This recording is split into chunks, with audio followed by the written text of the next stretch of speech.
Jiang Zemin reached the acme of power through the bloody crackdown on student democracy activists. He felt uneasy about his personal safety. The Central Security Guard was responsible for all the central government officials, including the chairman and vice chairman of the People's Congress, and the Chinese People's Political Consultative Conference. Jiang Zemin wished to have someone absolutely trustworthy as the director of the Central Security Bureau. The current director Yang Jiang hardly fitted the bill, though his qualifications were unmatched by others. His credentials came from service to Zhou Enlai, Hu Yaobang, and Zhao Ziyang. Jiang Zemin thus lacked an excuse to remove Yang Jiang. What he could and did do, however, was positioning as many trusted persons as possible around Yang Jiang. He first arranged for Yu Sigui, whom he liked and trusted, to be the head of his security retinue. He'd later promoted Yu Sigui to deputy director of the Central Security Bureau, making him a deputy of Yang Jiang.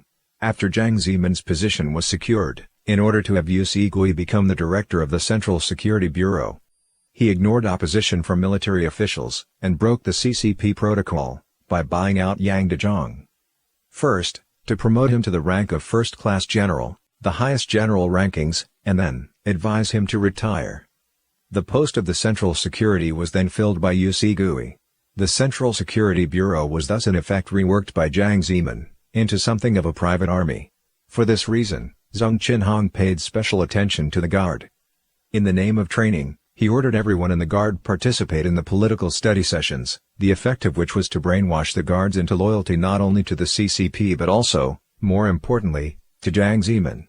Yu Sigui and Zheng Qinghong deployed security guards to monitor high-ranking officials. Jiang Zemin closely monitored all officials of high rank, well, ironically, being afraid that himself was monitored by others. He doesn't trust anyone. After retiring from the position of General Secretary of the CCP, Jiang Zemin continued to hold the post of Chairman of the Central Military Commission. And it's through this position that he concurrently held the post of First Political Commissar of the Central Security Bureau. When Jiang Zemin was appointed Chairman of Central Military Commission with no credentials, no experience, and no merit, he wouldn't dare to slightly offend the military. Besides allocating a huge amount of funding to the military, he utilized the propaganda tricks learned from his father, managed to have several movies made, to praise and flatter the military. In the meantime, to brainwash the public who were utterly detesting the army after the Tiananmen massacre. Jiang Zemin's position in the party was not stable at that time. He urgently needed to raise the trusted followers within the military. He inspected the Jinan military region in 1992. The regional commander Zhang Wannian shouted aloud the slogan, "Firmly support the party Central Committee and Central Military Commission," with Jiang Zemin at the center. This made Jiang Zemin ecstatic. He immediately promoted Zhang Wannian to the position of General Chief of Staff of the Central Military Commission. Then in 1993, he promoted Zhang Wannian to the rank of full general. Zhang Wannian didn't disappoint Jiang. He once gathered his entire personnel in the Chief of Staff office, and ordered them to sing, in front of Jiang, the song "The Gun Will Forever Obey the Party's Command." Jiang Zemin couldn't have been happier. Zhang Wannian's flattery proved quite effective, and people soon began to follow in his footsteps, benefits in kind. Guo Boxiong was an army commander, and major general in the 47th Army. In the early 1990s, Jiang Zemin went to inspect Shanxi province. When he napped for over 2 hours at noon, Guo Boxiong stood guard for him outside the door. Jiang Zemin took an instant liking to Guo Boxiong, transferred him to Beijing Military Region, and made him a vice commander. After that, he was promoted 3 times, at one point, became the vice chairman of the Central Military Commission, and being awarded the rank of full general. Yu Yongbo was another such figure, flattering Jiang Zemin without let-up. In 1992, he was named director of the General Political Department of China's military, and later in 1993, given the rank of general.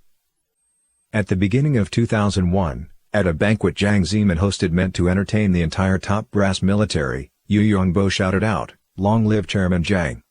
The move made him something of a laughingstock, though it was not seen as such by Jiang Zemin. Appointing general became Jiang Zemin's way to gain allegiance.